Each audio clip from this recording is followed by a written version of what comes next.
Hello guys, this is Dr. Lior Bar-El, and man, do I have some pretty cool news. My wife actually surprised me with this. I have been looking around, waiting, debating on whether or not I should get it.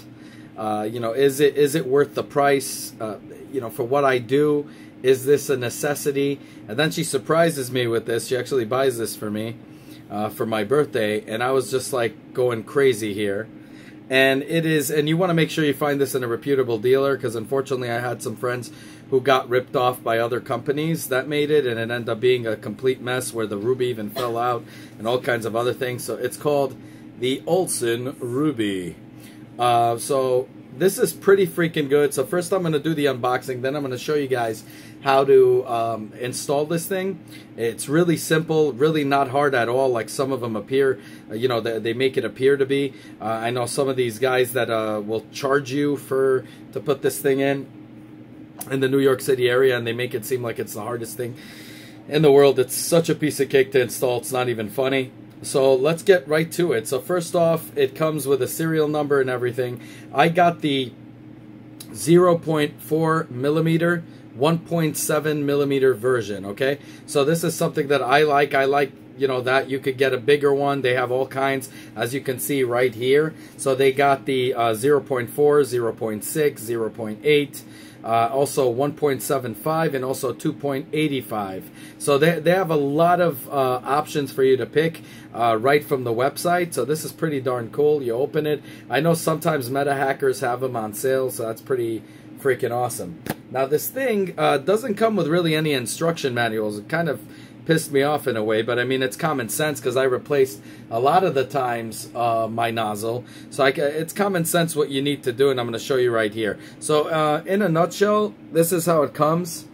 So you see this is the real ruby going right in, and it tells you number 1, heat, hot end to printing temperature, which is wrong. And then recommended torque, 0.5, and all of that stuff. So what you're going to need to do is you're going to go to Thingiverse. This guy made this up because a lot of people who did it with a screwdriver, even though I know pretty much how to do it, but just in case, they said that you can actually break it. So you're going to have to print you out one of these babies right here, and then put in a 7 millimeter right there for you to put in this nozzle. You're gonna need this because what you're gonna see is it has these little stoppers here, and when you do about 2 or 3 clicks, that means that it's perfect and it works well. So that's all I gotta say about that. Now let's take this baby out. So it comes in a nice foam foam insert, and right here, and it looks just like a regular thing, just with a ruby in the middle, and you could literally see the dot right there, the hole where everything goes through. So it's pretty freaking interesting. Now what you're gonna want to do is, before you even attempt to put this thing in, you're gonna want to so first obviously you put this face down, the ruby face down. You're gonna want to without a shadow of a doubt, give me a sec here, to remove the filament from the nozzle before you take it out. You're going to want that screwdriver to pull out. You're going to have to first prime it to make it to not printing temperature, but actually 260. We're going to go right into that. But what you got to make sure is that everything is cleared out, that there's no clogs in anything. Try to, if you think you're suspecting a clog when you remove the original nozzle, the brass nozzle, whatever you have, make sure that you do go and go back to my video and I show you guys how to clear out any clogs by unscrewing the top and doing all this stuff. I'm going to put that in the description below as well. And right now we're going to be installing this baby right here. So we're going to put that baby right in here, and we're going to go right to work, and that's about it. Now be sure, guys, that I'm doing now a mini-series. I just finished one of the mini-series you guys requested, which is how to build a computer on the cheap, a gaming computer / post-production computer. productivity computer on the cheap. And now after this, later on, I'm going to show you guys how to build a Iron Man helmet or a Star Killer helmet from beginning to end. And by end, I mean with a paint job and everything, using your 3D printer. And I'm going to be giving out some cool prizes and all of that stuff.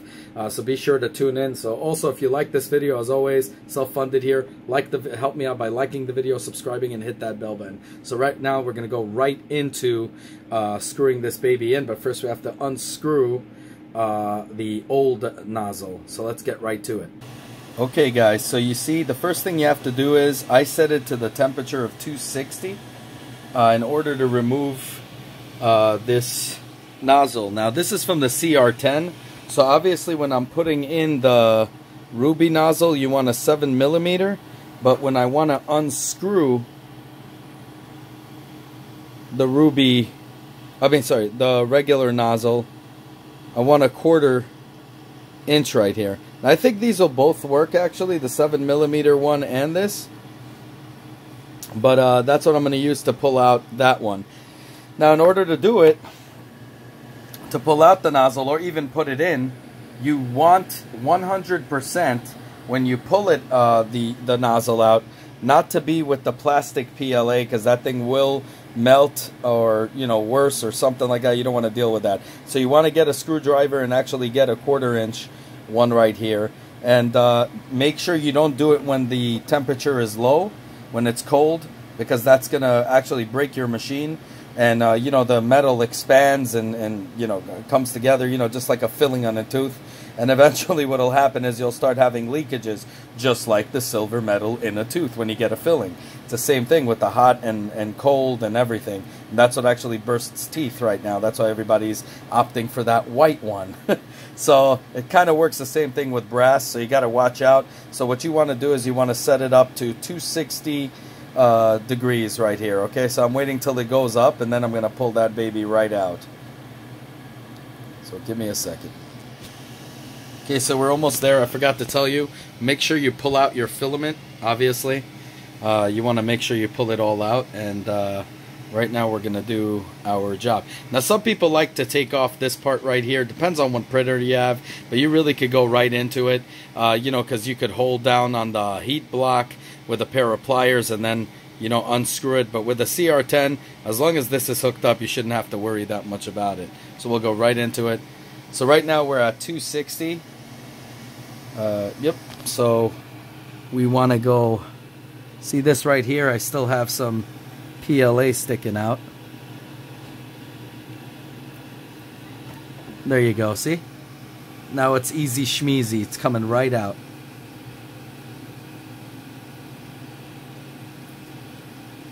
So be back in a few. So as you can see, pulled it right out. Now you're going to want this to cool off. That's what I like doing. And then we're going to heat it up again to 260 and put in the other one, the Olsson Ruby inside. So give me a sec. Okay, now to put the Ruby in, we're going to wait till this thing cools down. And now we're going to have to take out this. Okay, so that's what we're going to need to do. So I'll be right back. So while it's cold, you're going to screw it in a little bit with your hand. Just like that. And then we're going to wait till it actually heats and turn it back. And basically we're going to go like this, as you can see.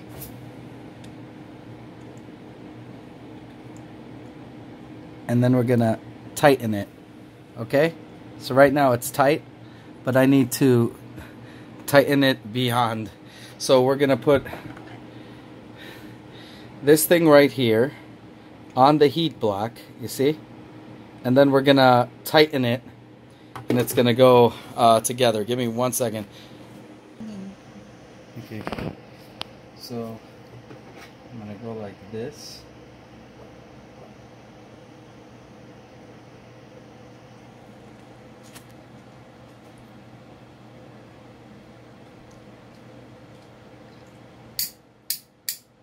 There you go. And it is installed, as you can see.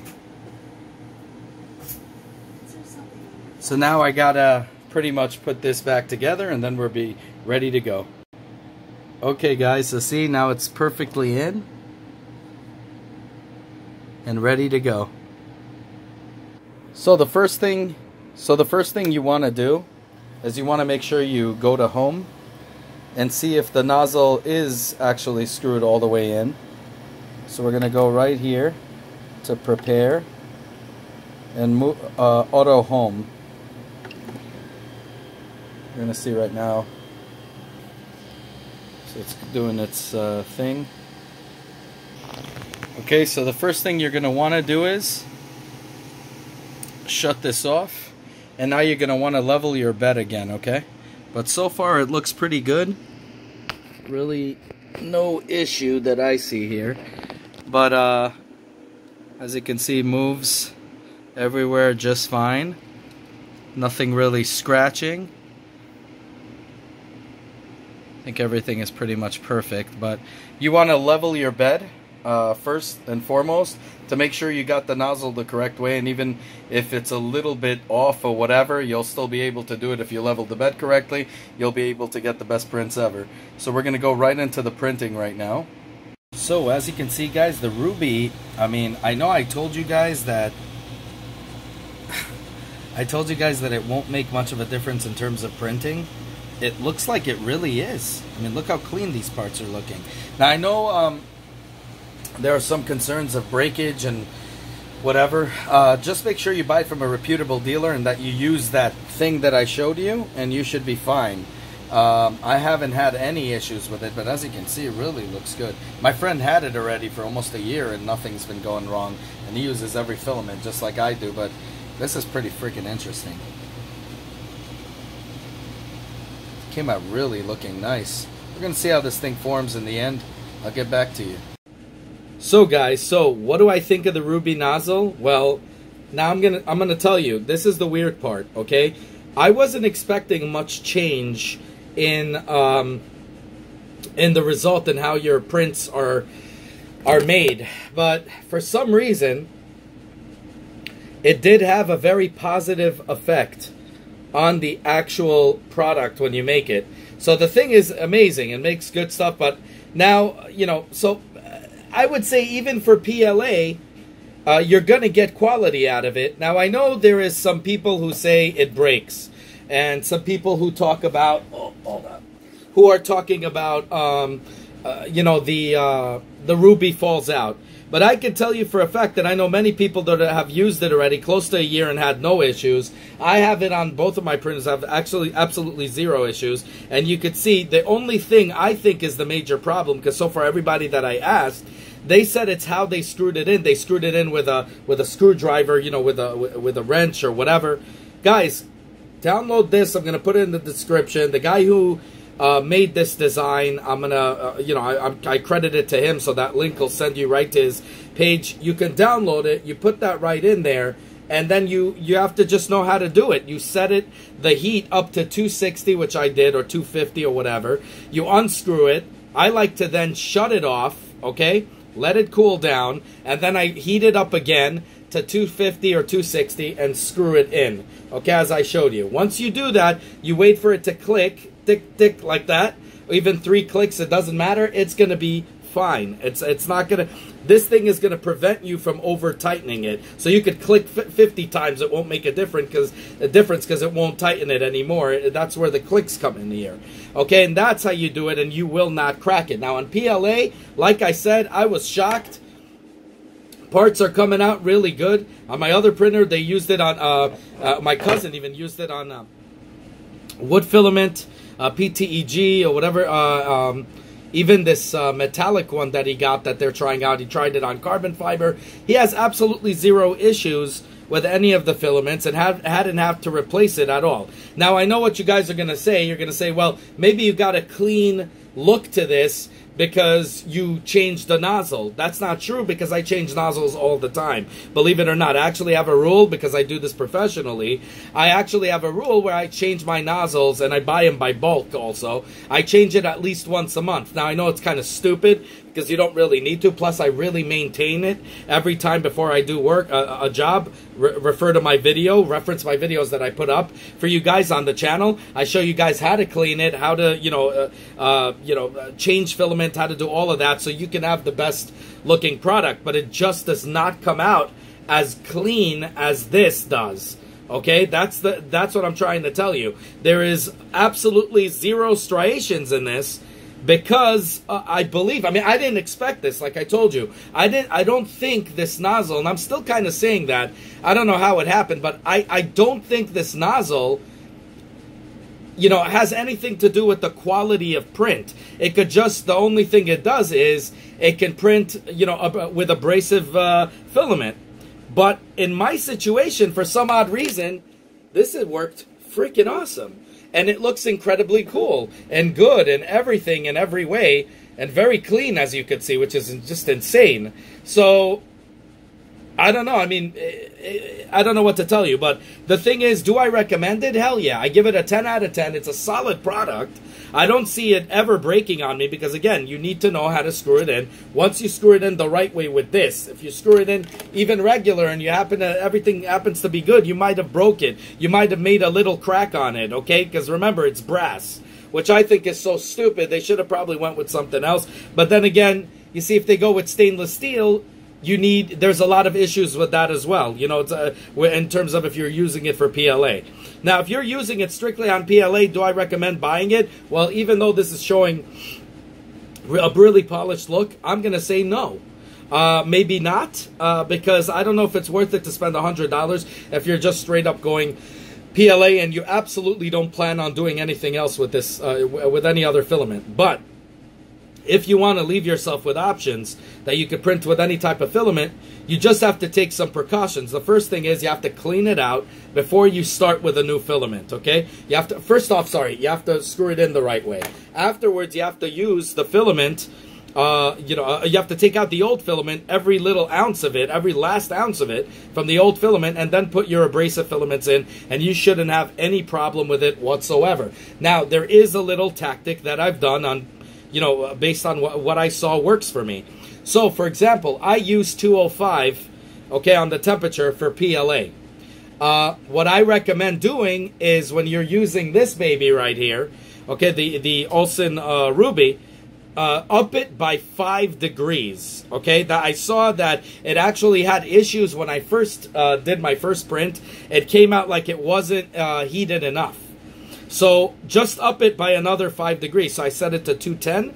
And what's weird is it worked great. But then I tried something else. I tried it at 210 for the first layer, and then second and third layer or whatever. And then after that, I set it back to 205, and it also worked really good. I just think it takes longer to heat up, even though the brass nozzle itself is saying it's up to 205 degrees. It really isn't 205 degrees in terms of the point, in terms of the ruby. So set it to about 210, let it melt a little bit in there, and then start your print. Let the nozzle also heat up for, I would say, a good 30 seconds before you go into that. And then once you do that, you're going to find out that it works beautifully. Now on ABS, it did exactly the same. And this is what this is. This is ABS plastic. So on ABS plastic, what I recommend that you guys do is that you set it to 255 instead of 250. That's, to me, sometimes it depends on, again, it really depends where you're getting your filament. That's why I'm not giving you the exact temperatures. I'm just saying what I have. I just say add 5. To some of the filaments out there, especially the ghetto ones, or, some of the filaments that are really good, but they're just, the cheaper version, I realized that you add to it, like for example, I said 250 is for ABS, and I make it to 255. Some of them would need to go to 260. Okay, so it depends. To be honest, I could do ABS on my regular one at even 240, and I'll be fine. But again, it depends on what kind of filament you have, so I don't want to say anything. So whatever you naturally have and whatever you naturally put it on, just add 5 degrees to it. Now, in terms of the bed, I don't think it makes any difference when you're using PLA, but obviously when you're working with ABS plastic, you also want to make sure that you stick glue that entire freaking area, make it sticky, or whatever it takes to let it adhere, you know, to stick to the actual bed. I set my temperature on ABS to about 70 degrees. And then, of course, I added 10 degrees, so 80 degrees.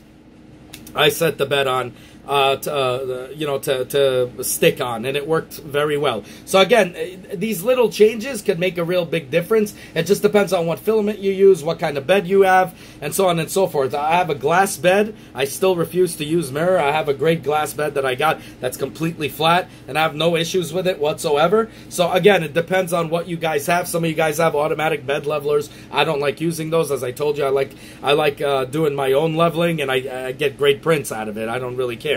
So just put in that extra time, and that nozzle, you'll see that I really, that it really is what it is. So I highly recommend you guys get this nozzle. I definitely rate it a 10 out of 10 in terms of ease of installation. To be honest, even though I was replacing nozzles all the time, I kind of feared installing this nozzle. I didn't know, because I heard all these horror stories of people doing it, cracking it, or the ruby fell out of it because. And again, if the ruby falls out, that means there's a crack in the brass because you guys over tightened it, and brass is really weak. So just make sure you get this thing. So I was kind of scared, and then when I did it, I was like, wow, this is the easiest thing in the world. And like I said, I put in my other thing already. It's been already active for what, like 6 months, and it's been really good. And on here, it's all, I never used it on actual ABS plastic, and it actually worked really, really well. So I'm really happy with the results on ABS plastic, which to be honest, I didn't think that the ruby, I don't know why, I just had a feeling the ruby wouldn't work with ABS, but it works with like other filament. I don't know why. I heard like on the forums people saying they had problems with ABS plastic. They tried the wood, everything worked great, and ABS was a nightmare. So I said I got to do it on ABS, and it worked like a charm. I mean, look how amazing this is. It's just incredible. Very clean. I didn't clean it, nothing. I just took out the supports. Okay, the supports come right off. I just tore it right out, and that was it. So really just, the supports itself, I ripped out. That's it. I didn't do any dremeling to this yet. And look how beautiful it is. It's smooth. Everything's great. Everything is really, really awesome. So that's all I got to say. Again, I don't know how it actually made a difference in these pieces, but it did. It actually, there's a significant difference in this using this nozzle. And again, I worked with plenty of clean nozzles, and I'm not getting the same results. So I don't know, maybe the ruby something, I don't know. I don't want to say for a fact, but I'm getting good parts out of it. But again, ultimately use it if you have plans on using abrasive filaments, like all kinds of things from wood to carbon fiber. Carbon fiber is a big one. I work a lot with carbon fiber, and I'm going to start working a lot. I'm going to start doing more things with it, probably camera stabilizers and stuff like that. Again, I work with these things professionally, so if you aim to make professional items like helmets and so on and so forth, I highly recommend you guys get this nozzle. If not, and you want to stick to the regular brass, I totally get it. You could get brass nozzles really cheap and buy them in bulk, and you could save your money for other things. But be sure to check back on my channel. I show you guys basically how to make a CR-10 into a CR-10s, with a chip replacement, everything with the dual rods, and I take you through all of that. That's going to be in the mini-series, that I'm doing right now that I'm showing you guys. But I'm also doing how to build a helmet from beginning to end. Make sure you guys tune in on that. And I'm also going to be doing a giveaway. That's right, I already almost painted all of them. So as you can see, it looks really, really cool. So I'm going to be doing a giveaway for this little buddy. He holds your cell phone or Nintendo Switch. So definitely stay tuned for the giveaway and all that goodness. Anyways, let me know what you guys think down below. I'm definitely curious to hear if you had it or if you had any issues. Let me know. Maybe I could help you out, because I had issues, in terms of my first print, and I figured it out. Just add 5 degrees and you're good to go. And screw it in with this, and you should be fine. But let me know if anything. All right, I'll help you out. Have a good one, y'all. Again, let me know anything. Definitely the self-funded here, so the only way I ask for anything is for you guys to show some love for the channel by liking this video, ding, subscribe, and hit that bell button. Have a good one, y'all. Take care. Bye.